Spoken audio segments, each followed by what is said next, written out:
What's up, everyone? I'm Selena Easter, and welcome to Lessons in Leadership, your favorite leadership podcast where we sit down with top-rated, world-class leaders to talk all things leadership and learning.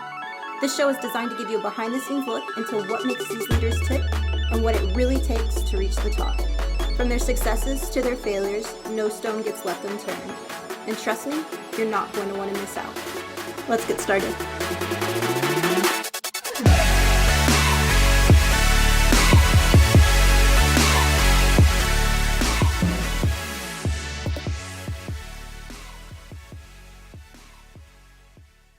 Welcome back to another episode of Lessons in Leadership. Today's guest has worked closely with me for over 3 years, and watching her grow, mature, and reach her personal and professional goals makes me extremely proud. I'm personally invested in her development and her success, and if there's one thing that makes me emotional, it's watching her reach all of her goals. So this is a really exciting episode for me to record. I'm beyond honored to have Excel Fitness, AROKMO, and DFW Training and Leadership Coordinator, Julia Garcia, on Lessons in Leadership today. Hey. How are you doing? I am good. I am nervous, but I've always heard that nerves are good. It just means that you are ready, so I'm ready. I'm ready too. It's so weird. I mean, obviously we know each other really well, but I was really excited to have you on the podcast. I feel like I know you at a really deep personal level, and I know you do so much for the company, and you really drive a lot of the success of our department. You drive a lot of success for our company, but it's from behind the scenes. And I think unless you've worked directly in certain regions, people don't know that much about you. So yeah, if you just want to start off like telling us a little bit about yourself, how you got involved with Excel. Yeah, so where to start? So I've been with Excel Fitness since August of 2016. I graduated high school in 2013, and I went to Fayetteville, Arkansas, University of Arkansas for school. And I was there for a few years, and then in 2016, I was like, okay, got to get a job. Wasn't liking the one I was in. I worked for Kohl's, wasn't my favorite. So I lived right down the street from Planet Fitness, Fayetteville West location. And so I walked in one day and I was like, hey, are y'all hiring? I tried to apply online, but the online portal wasn't working. And so they told me to apply online again. And I was just like, well, I tried that. So I actually got an interview that same day, and it was like the largest interview panel for front desk I've ever seen. But it had Callum, Spencer, Caleb, and then the assistant manager at that time was a girl named Cassie. So I did that interview. I got hired as a part-time. Spencer actually called me to tell me I got the job and failed to mention the dress code. So I showed up for my first day of work, not in dress code, but taking that on myself, should have asked him. Very shortly after, I got promoted to the full-time 6 to 2. And then in March of 2017, I got promoted to the assistant manager under Spencer Johnson at the Fayetteville West location. I was there for probably about a year, and then in February of 2018, the Operations Excellence Coach position came available.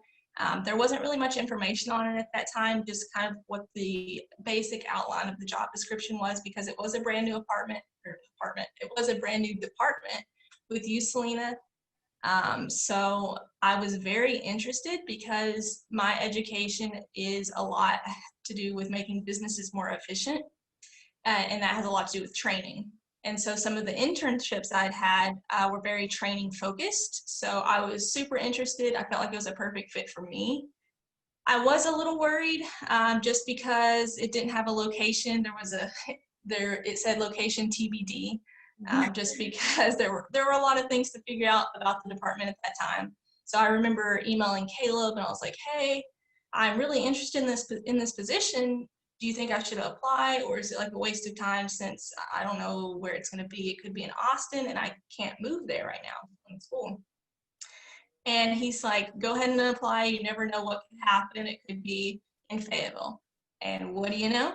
I went through 2 rounds of interviews, and I actually got the position, and it was a position in Fayetteville. So I got to work remotely. That was probably the most intense round of interviews that I've ever done. It was the first round in person. I think he went all around the world that day, interviewing people, but it was in person with Brandon and you. And then the second round was actually on Skype video with Mike, Bobby, and you. And I don't know, it was really fun. I'm glad I got the position, obviously. Been here ever since. Yeah, no, your story's amazing, and you moved up with the company fairly quickly, and I think just speaks volumes about like your I guess ability to want to take risks, because to your point, like there was very little known about the role at that time, and it was a huge leap of faith, and you were just really stepping out of your comfort zone. Like you and I don't think we had even met, but maybe once on a previous interview you had done, so we didn't even really know each other. But yeah, when I met you in person, I just had a really good feeling about your work ethic and style. And sure enough, I got lucky with you. Like you bring so much to the table. So yeah, really cool, I guess, synopsis of like background of who you are. So we've worked together for about 3 years now. You've been with the company about 4 years. What would you say is like the biggest thing that you've learned during your time here at Excel, or even like within your role now? Probably the biggest thing that I've learned is that you have to develop yourself professionally. I've always been more of like a go-getter. I work really hard in every position that I've ever been in, and that's always worked for me in the past. But when I got this position, I really learned that it's more than that, because once you get to a certain level, everybody's a hard worker and everyone's a go-getter. So like, what are you doing to set yourself apart from those other hard workers? So that's when I learned that you really have to develop yourself like professionally. So I really got into like reading leadership development books. I got into podcasts. It has been an up and down journey. It's been hard to stay consistent with that, but I've really gotten to read a whole lot of books, as you can see in my background here. I love reading. Luckily, I've always loved reading, so I just transferred that over from fiction to nonfiction leadership development. One of my favorite books is actually The Compound Effect, and I've talked about it a lot, so I'm sorry if anyone's listening to this and they're like, oh my gosh, quit talking about the compound effect. But it's all about how making small habits consistently over time create like a compound effect, and you see those results even bigger over time. So I kind of look at that as my leadership development journey, just staying consistent with my reading 10 pages per day. You don't see a difference really right up front, but after a lot of time and a lot of consistency of doing it over time, you really start to see those changes in your own like leadership style. Yeah, for sure. I would agree with that. And I think we're lucky in terms of like our role really helped to like accelerate our growth. And they even I was, obviously older than you, but it even helped my development being in this role. So yeah, I would agree on that. And I think that's a really strong point. How do you set yourself apart? Is it through your outside learning, or what are you doing, I guess, specifically? I think it is through my outside learning. We're in the leadership development department, so we can't just be average at our leadership development. We have to be almost the experts in our field, because that's who we are in our company. So I really try to take that to the next level. I read as much as I can. I really try to stay consistent with the at minimum 10 pages per day and 1 podcast per day. That's kind of like my routine. And I try to be open to anything. I know there's some podcasts that I really just don't like listening to, but when someone recommends that to me, I try to keep an open mind, listen to it, and understand that I can still get something from a podcast, even though I may not necessarily like that host. So I really do think it's the leadership development that kind of be a part of it. Mm-hmm. I agree. And just having that continual like student or like learner mindset, I think is always going to keep you like humble and growing. So great answer. What would you say are your favorite parts and least favorite parts about your role now? Well, my favorite part would definitely have to be being able to be a part of so many different people's journeys. With the programs that we create, like manager and training, for instance, we get to be a part directly of someone's development and growth within the company. And I really love that, and being able to see people that I've helped in some way or another get to that next level. That would definitely be my favorite part. My least favorite part, I didn't really get into my background much outside of work, but I have always played sports my whole life. So I was into softball, I was into golf. And so with that being said, I'm very team oriented.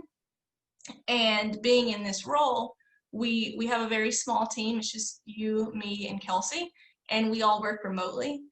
So working remote has definitely been the hardest part for me because I just really love being a part of a team. And we're still a part of a team even though we're remote, but we don't get to see each other every day like most people do that are on the same team. So I think the working remotely part has definitely been the hardest. Yeah, and I think people like in your head, like it sounds like so nice, like, oh my God, I get to work from home, but the amount of discipline it takes to sit at your computer and we can talk about this a little bit later, but the demand as well, like people might think, oh, you're kind of just like cruising, but like our team has to output so much content so quickly, and we're constantly having to respond, be flexible, not just to ops, but like every department in our company. So it's very fast paced, and it takes a very disciplined personality type to sit there and output quickly. Yeah, working from home was great at the start. So I Yeah. remember like even when I had like an office and like an actual office, we still had the ability to work from home like one day a week, I believe it was. And that was great, being able to like switch it up. But then once quarantine hit and we were working from home all of the time, I really had to figure out what worked for me. So for me, that means making an office within my house where it's like separate from my living room, separate from my kitchen. I have my office, I have my board back there, just like I would in a normal office. That kind of helps me stay more disciplined and more motivated to like work from home because it does get very, um, I mean, very Like, redundant just being at home all the time. mhm. So yeah, that's very hard also. Yeah, and it makes it hard too. I think if you don't have that separation of space, like of like I'm coming home from work, if your home is your work, it's very hard to turn off the work like mindset.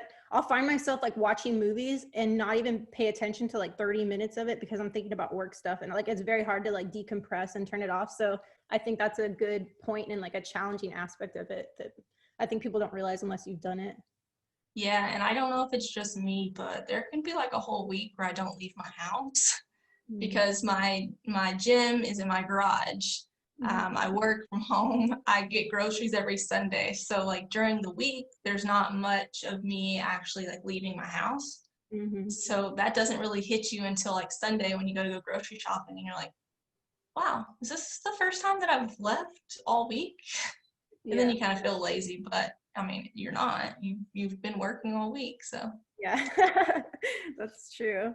Kind of the best about the department. You've been like by my side since the start of like OpsX, and then as we evolved to like the TLD department. How do you see training and leadership development department evolving with time?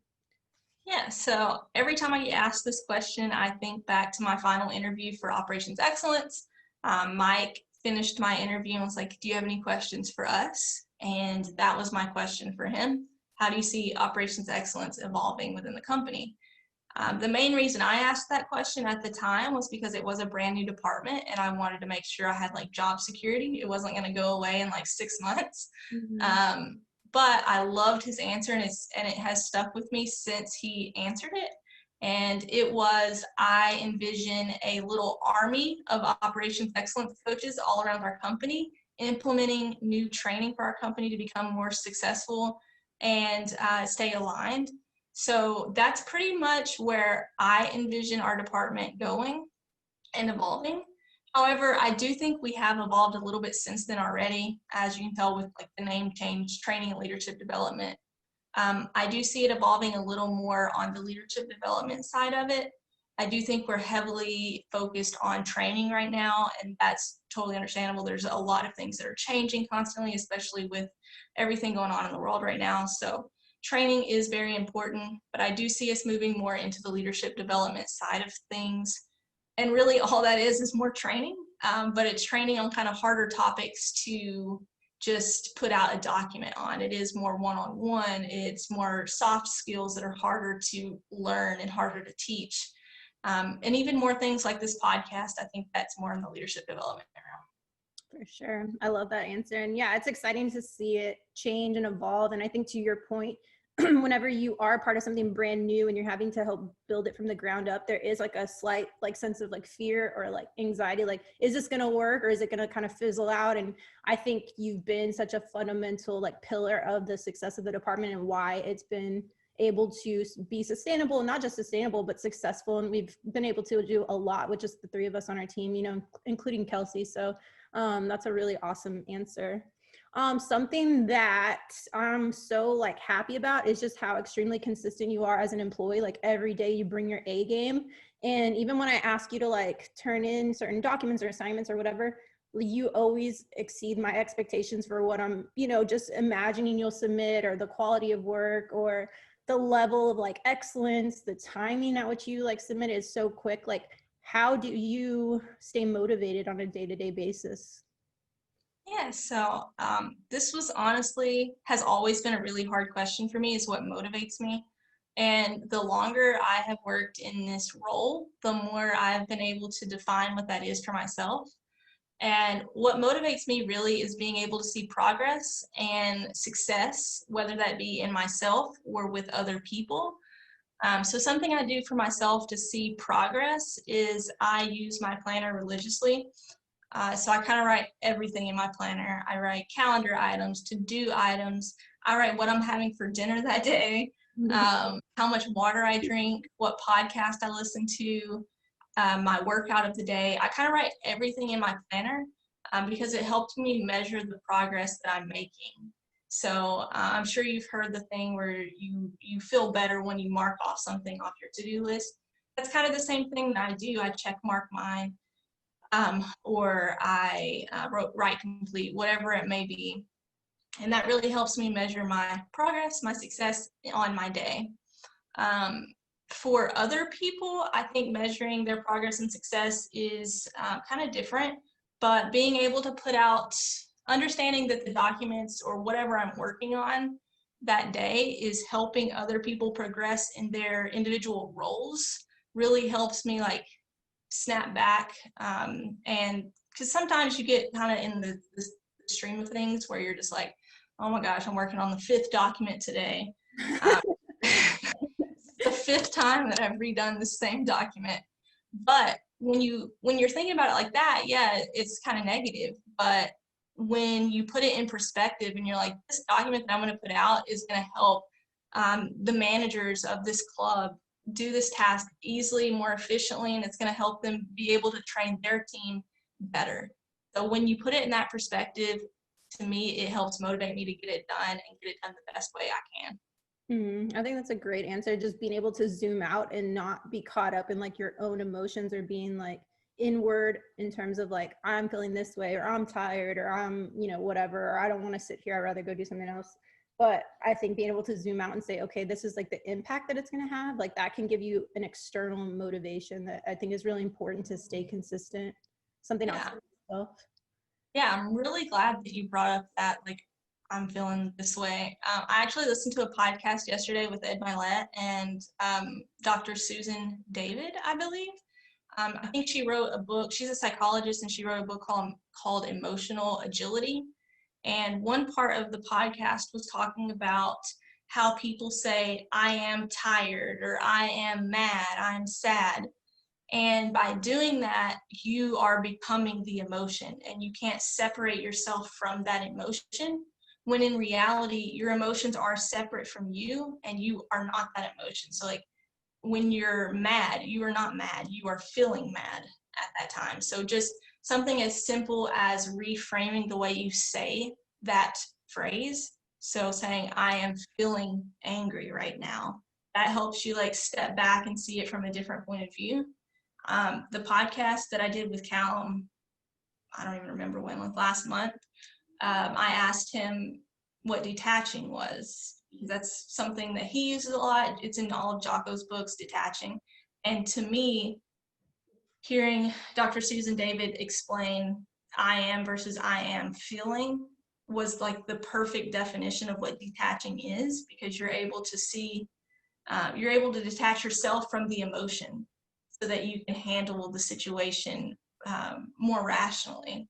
I don't know if I got off topic there, but that's a powerful technique, is Yeah, like, I think people forget that emotions are there. It's going to constantly change and evolve, and you can feel a certain way one moment, and the next moment something, opposite could happen and completely change your emotions. So I think, yeah, being able to detach or just step back and say, like, okay, I feel, maybe you like have a headache or you have a stomach ache, like, at the end of it, like, we still have like to output, we still have to, have certain deadlines we have to meet. So I think being able to be like, okay, yeah, that sucks, but just like dig deep or like take a different perspective to push through and power through so you can still get what you need to be done and be consistent every day. Because like your personal life, there's always going to be stuff that happens or comes up that you could easily make an excuse. Well, I didn't get it done because of this, or this or that. So I think that's a powerful technique to overcome that.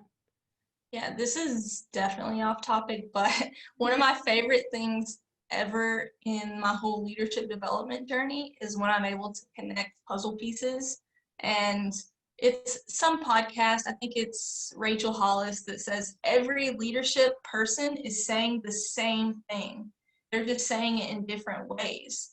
And it's whatever way that clicks for you that works. And for this particularly, it really made me connect detaching from DACO, and then this emotional agility from Dr. Susan David, and then crucial accountability, where they talk about, and crucial conversations, where they talk about don't get hooked on emotions, because if you get hooked on emotions, you're going to handle things irrationally, and then it's like the story versus the facts.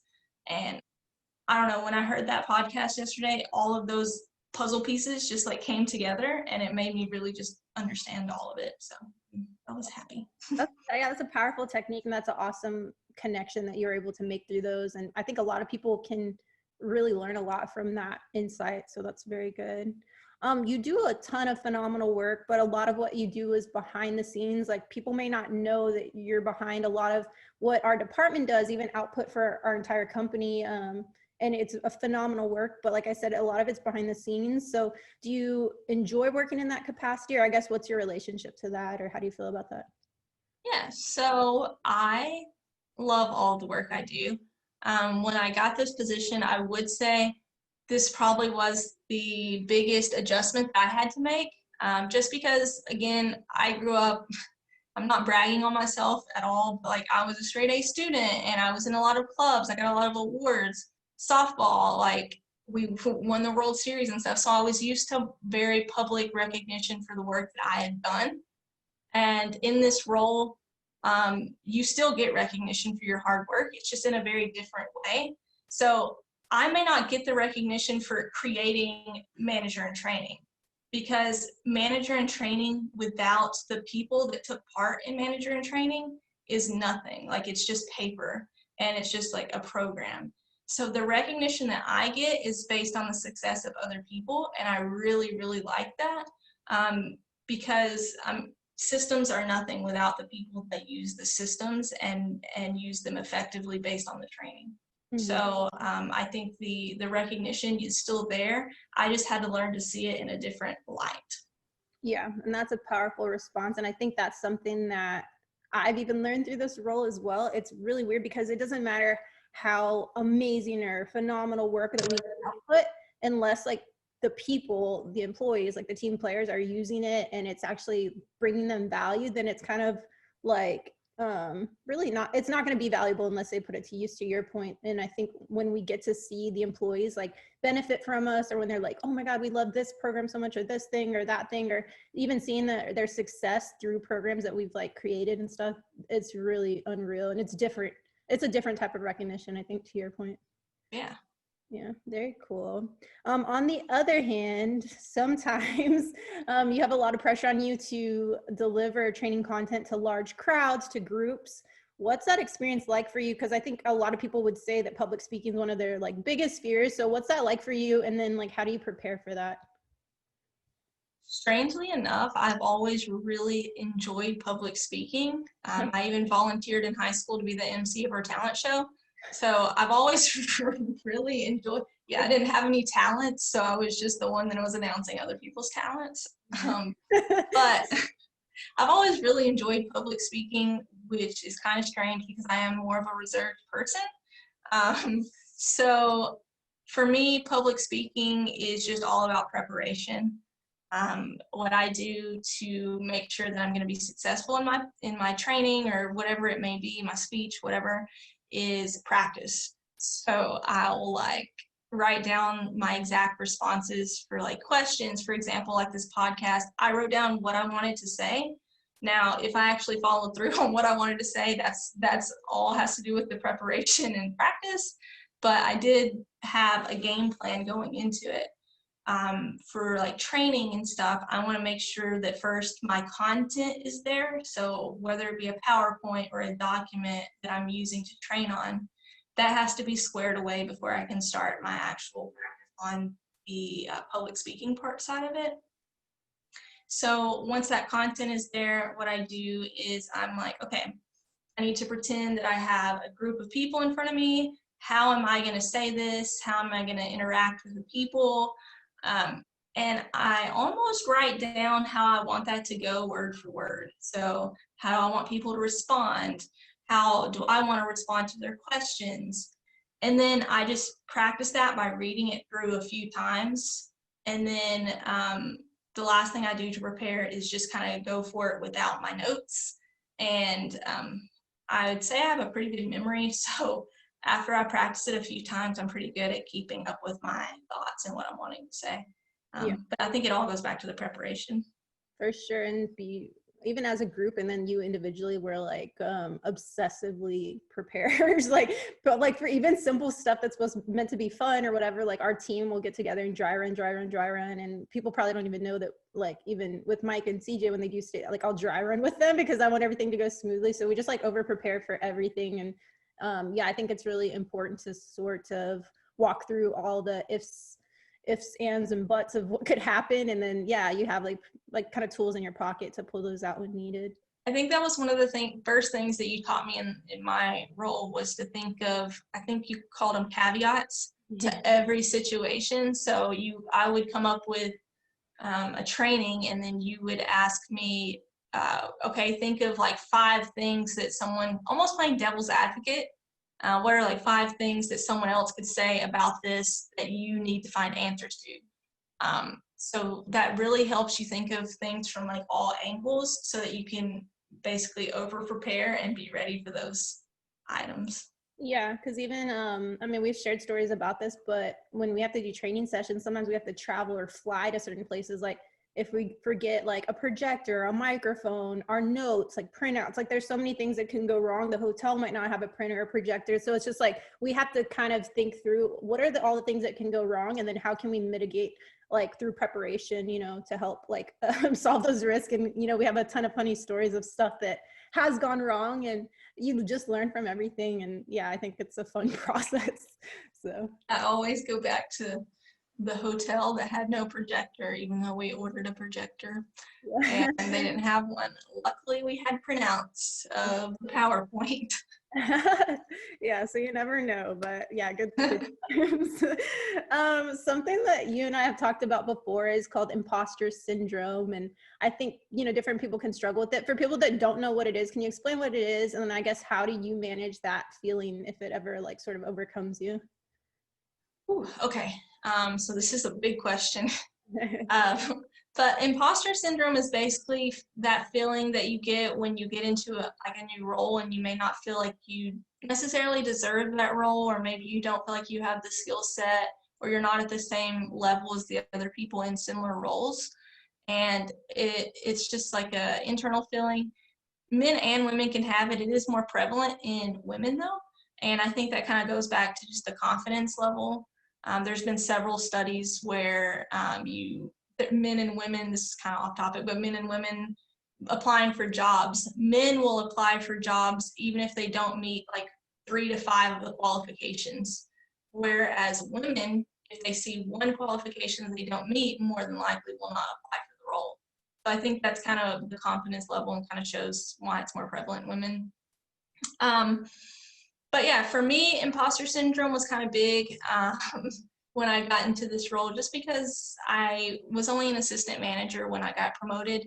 So I never had that general manager experience. And while I did have education in training, and then also experience in training departments, I didn't necessarily feel like I had the operations background.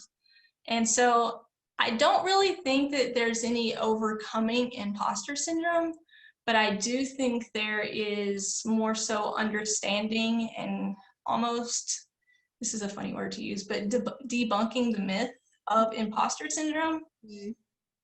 Some of my favorite people, some of the people that I admire the most, like Ed Milet, like even Daco, Rachel Hollis, all talk about imposter syndrome a lot in their podcasts and their books. And they're probably three of the most successful people and confident people that I know and that I've listened to in a professional development way. And they all have had similar experiences with it. So for me, that just shows, one, that I'm not alone in the feelings that I'm having. And then two, you can still be successful. Going back to the podcast that I listened to yesterday with Ed Milet and Dr. Susan David, she kind of talks about how your emotions are teachers. So for example, if you are feeling bored, even though you have a very busy job, it could mean that you value growth and learning and that you're not getting enough of that.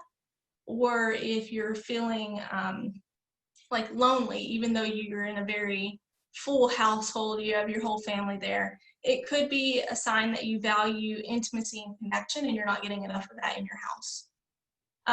So for me, it kind of made me think about imposter syndrome in that light, because all imposter syndrome is a feeling. It's a feeling that you're not necessarily where you should be, or that you don't have the skill set to be where you should. It's a feeling of not being enough. So I was trying to think, what could this be a sign of for me? And I think that imposter syndrome is a sign that I value success and hard work. And I think that's pretty consistent with like Ed Milet, Jocko, with Rachel Hollis. They're all very hardworking type A personalities, and they all value hard work and success, and they all had imposter syndrome. And like, I think it's Jocko that talks about imposter syndrome being really good because it makes you push harder and it makes you work harder, prepare more than other people. And I think that's where imposter syndrome is good, and I don't necessarily think that you should overcome it. I think you should just work hard and understand that you're not alone in your feelings and that you do really deserve to be. I think that's a really insightful response, and I think, yeah, everyone struggles with it, and sometimes, like, at the end of the day, a title's just a title. And I think I've always like pushed you, like, or encouraged you, like, okay, who cares if you just were an assistant manager? I don't even like that term, but you were an assistant manager at the time. But the fact is, like, do you know your stuff? Do you know operations? Do you know training? Like, you're the subject matter expert in your field because you're developing at this like phenomenal rate that other people aren't. So it does make you an expert in your role, regardless of what credentials you had. Like, that doesn't really matter, but it's like, what's the work that you're putting in to be successful and to be knowledgeable and an expert in your field. And I think that can help build that confidence that you need to help manage that feeling. Yeah, I remember we were in a meeting, I think with like a couple of other companies and Jeff, and I brought up something about emotional intelligence. And I remember starting off the sentence with something like, I may be wrong in this, or I don't necessarily have the full knowledge of what I'm about to say, but, and then I talked about emotional intelligence. And I remember Jeff just telling me, like, I think you're more qualified than you think you are. And that was a really important moment for me. Yeah, no, it is, because it's just like, you look at yourself like, little me, like, what do I know, or how am I going to do this? And reality, like, the greatness, like, not to be cliche, but it lives within you, and like, you are all things good and bad and great and, you know, humble or whatever it is. But it's just like being able to extract that and pull that out and then see yourself in that light, I think is like the most important thing. And like, just knowing yourself. And I think that's what people like refer to like as confidence, but like knowing yourself. And I think the more that you know yourself, it's like, you know, that greatness is somewhere like deep down within. So that's very cool. So I think something that like an interesting dynamic between us or our team is like, people know me as like super positive, like personality, which I am. And then I think on the flip side, which I think is, it's a good thing, is like, you're definitely more of a realist. Maybe you can tend to see things like glass half full or more like pessimistic in situations. And I think you've been really open about, struggling with that. And I don't even think it's necessarily like a bad thing. I think being a realist can be really good. So I guess talk to me about kind of how that's impacted your success for the better or worst, and like when it comes in handy for you. Okay. That was funny. I'm a pessimist, but no, I'm not. I do not. Okay, I'm gonna start over. I do consider myself to see things more in a realistic manner. But what I have been working on is kind of understanding that my initial thoughts of just overly positive people and thoughts for myself are not what I thought they were. So I know that made no sense, but let me say, I used to think that being overly positive was basically like lying to yourself. Like not everything is positive, and there's not always like a positive part of bad situations. So I used to just really not like it, and that's why I would not necessarily be negative, but I would just say things the way they were. So what I've really been working on is not necessarily being super positive, but it's been to be able to see that there is something that you can learn from, or some positive aspect of every situation. So while every situation is not glass half full, or you should be grateful, or whatever it may be, there's something that you can learn from it, and that makes it more of a positive situation. So I don't think that me being more realistic has negatively impacted me in any way, but I do think that it has it can kind of impact your mental state at times. So when you're not able to see some positive light of it, you kind of get down more often. So me being able to learn that there are things that you can get from certain situations, or there are some positive aspects of situations, has helped my the mental side of me a little more. Yeah, for sure. And I think for me, it is kind of, I don't want to say lying to yourself, but like, okay, like just seeing like your house could be on fire, and I'm like, all right, guys, we're gonna get out of here. Like when maybe like your chances of surviving the house fire are like super slim, but like for me, like it motivates me to like just have like the smallest chance. Like I kind of like taking risk, or I think that's kind of why it like motivates me in a way. So I think that's a good perspective to see like of how it could change your sort of feelings about a situation, like by being positive. Yeah, I think it's just all about what you get from the situation. So just if, for example, like you being super positive, if it was just the positive part of it and there was no part like where it motivates you, then that wouldn't make sense. That does nothing for you. But since the positivity and having that like sliver of hope or whatever it may be motivates you, that's the learning part of it. So yeah, like turning a negative, it's not necessarily positive, but I turn negatives into positives. So yeah, I think that's a good point actually. What do you think people misconstrue about you most? Well, I would say it probably depends on who you ask. In our position, we communicate a lot over like Zoom or over email, text, whatever it may be. And I think if you were to ask one of those people that I don't interact with daily, like face to face, they would probably think I'm a little more peppy than I actually am. I don't think I've actually ever been called peppy from someone that knows me in person. I was a cheerleader in high school, but like I still was probably not the peppiest cheerleader on the squad. You're like the team. Go team. That's not to say I don't have energy. I do have energy. It's just a little more reserved and not as like peppy. For the people that do know me, they would probably think that I'm very like blunt. And I kind of think it goes back to the being a realist thing and being more realistic. I wouldn't say I'm blunt. I just think that I am more candid with my feedback. One of my favorite books, it's the orange one right there, Radical Candor. It was one of the first books that we read in our book club, but it's just all about having candor when giving feedback, so being candid. And I think to me that means not sugarcoating, but it doesn't mean being blunt and being like a butt about things. It's just about like telling the truth and telling it in a constructive way. And so that's what I feel like I do.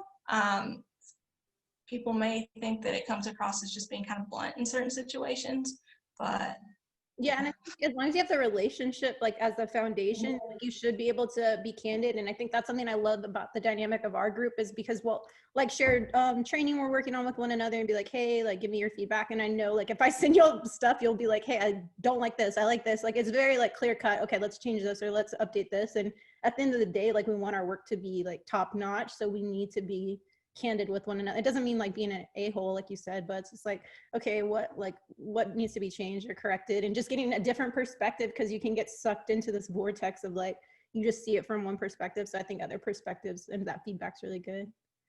Yeah, I was working with someone new the other day who was helping out with our podcast, Ramsey, and she sent me part of the video, and I sent back like a list of like 10 things I wanted changed. And then after I sent it, I was like, hey, I'm not like tearing apart the video, right? Actually, this is how it works. I just give a lot of feedback because I want it to be really good. I love the video, by the way.